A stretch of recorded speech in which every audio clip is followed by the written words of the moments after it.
And then if we go in the Quran more, to prove that Abraham never been in the Kaaba, never been in Mecca, from the Quran, I do not even need a hadith or any book.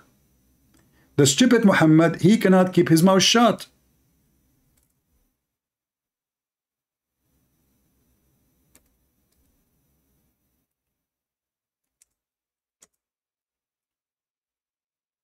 If Abraham was there, that means Muhammad is not the first one who come to Mecca, correct guys? The Quran confirms that nobody came to Mecca ever before Muhammad.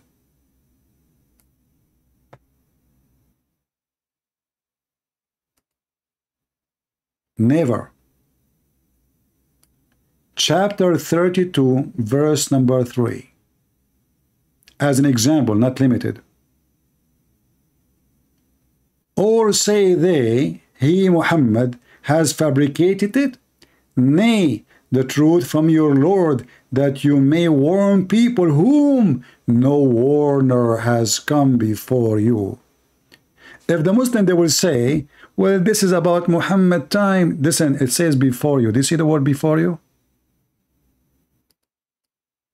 There is no need to say before you if you are just saying no warner come to them. Just no warner come to them. Never. But he said the word before you, which means before Muhammad. Before Muhammad, the stupid Quran confirmed that no warner came ever to Mecca. Anyone taking reference? Who's taking reference? Those who take reference is the smart who seek knowledge, not entertainment. Chapter 32, verse number 3. So, if you want to defeat the lie about Muhammad, he is descendant from Abraham, and Abraham is the one who rebuilt the Kaaba. By the way, because the Muslim believe the first one who built the Kaaba, it was the angels. And then angels, they built the Kaaba, and 40,000 angels. And then, when Allah, he sent Adam, he sent him down to Sri Lanka, which is obvious because all of us Arab, we like tea. Otherwise, how you can explain that? You know? How you can explain that Arab love tea? Impossible. Not all nations love tea. Prophet of Allah Muhammad, he knew details nobody knows.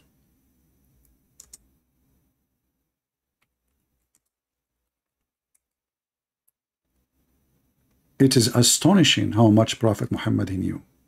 From amongst those. Now if we look at Adam alayhi salam, he came down onto the earth. He was sent to the earth. There's a question. Where did he land? Where? He wasn't just thrown so that suddenly he landed, meaning he dropped. No but way. Allah placed him on the earth. This we find in the narration of Rasulullah sallallahu alaihi wasallam, where he says that Adam alayhi salam nazala fil Hind. Oops. He came down in what is known as the Indo-Pak subcontinent. Now I know why I love curry. Are you kidding me? Adam, when he went down, where he landed? In India. And this is telling you how Islam roots goes back to Hinduism. This is why they have a black stone in the shape of a vagina. This is coming from the Hindus. And in case you think India is far away from Mecca, you are mistaken. There is just a little tiny sea between India, which is today Pakistan, and the Arabian Peninsula. Very short distance. Extremely short. So Adam was Indian. But where exactly in India? Can you give us the address, Mufti Mink, please? He landed, meaning he dropped. But Allah placed him on the earth. This we find in the narration of Rasulullah sallallahu alaihi wasallam, where he says that Adam alayhi salam nazala fil Hind. He came down in what is known as the Indo-Pak subcontinent, precisely Sri Lanka. Precisely, brother. And you know, if in case you do not know, Sri Lanka is an island. It's not connected to the land of India.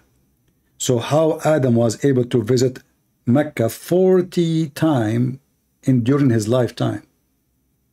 He go backward, forward, from Sri Lanka. Remember, this is Adam, the first man. This is who? This is the first human being. There's no cruise ship. There's no airplanes. This is the first man. This is not the second man, not the third man. Even his wife, Eve, is not there. Yeah, he will say to you, Mufti Mink.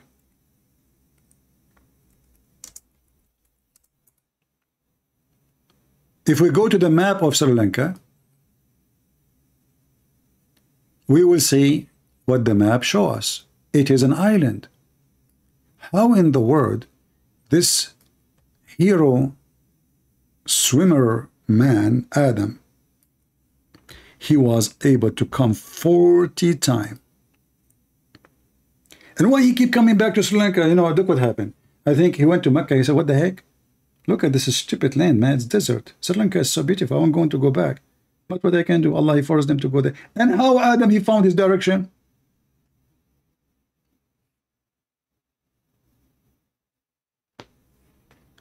There's no connection. You see, this is a huge distance. Don't think in the map it looks small. This is a huge distance. How Adam, he crossed the sea?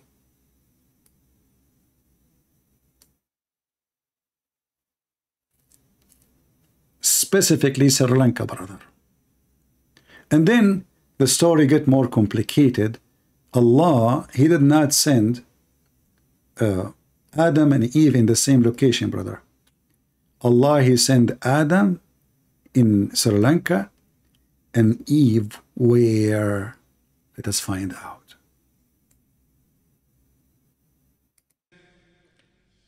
There is a mount there known as Adam's Peak. If you go there, you will find it green and beautiful as though it is not from this earth, but it is. I'm not trying to imply anything, but I'm just saying it is so beautiful, maybe because the Sri Lankans have kept it that way. But it's a beautiful place. It is said that there is a possibility that that is the place. We don't know for certain that that spot is the place, but roughly there. What about Hawa? Where did she come down? Where? In Jeddah. Where is Jeddah? Where? Jeddah is in the Arabian Peninsula, in what we know today as Saudi Arabia. And what is the meaning of Jeddah or Jeddah or Juddah? It means the grandmother. Look at the wisdom of Allah. Allah, he said to himself, Adam is a man, he can swim. So we will send his wife alone in the desert. And the man who can swim, who can survive a lot easier, we will send him in the land where is tea, iced tea, banana, coconut, all kinds of fruits.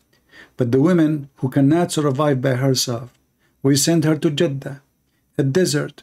There's no water. There's no river. There's no houses. There's no trees. Wisdom. Hey, Mufti Mink, why Allah he sent Eve to Saudi Arabia, throw her in the desert? I will tell you why. Because she is the bad girl. Allah punished her, so she will not eat banana. Eve, she went to Saudi Arabia and she heard about where her husband landed. She was saying, he got all the banana. I got nothing. Not even one. Not even the banana of my husband. Alone, lonely. This is why we see Muhammad claiming, and the funny, Muhammad, he don't believe in original sin. And yet, we don't believe in what Muhammad believed. But look what Muhammad said. This guy is a full of contradiction. He cannot keep his mouth shut. Muhammad, he claimed, if not Eve, no woman betray her husband. If you see those Abdul in speaker corner, they will say to you, your God in the Bible says that Eve, she deceived her husband. Bring them to me. Bring the Abdul. Do you see it? According to Allah, even Adam, she cheated. Because the word in Arabic, takhun, betray. She betray. She's not deceived, no. She is the one who deceived Adam, and she betrayed him. She cheated, even though there's no other man. And according to Muhammad, if there's no Jews, look how nice he is. And the Prime Minister of Israel, he said, the previous one, that Islam does not teach anti-Semitic. Yeah, Islam does not teach that. If there's no Jews, no meat will decay. So why we have a problem with meat? We have a need differentiator because of Jack Shalom. If there's no Jack Shalom in this earth, we can leave the food outside for a century and nothing will happen. And if there's no Eve, no woman would ever betray and cheat her husband. As you see, I'm showing you reference. And those hadith exist in Sahih Muslim, Al-Bukhari, etc. Very authentic.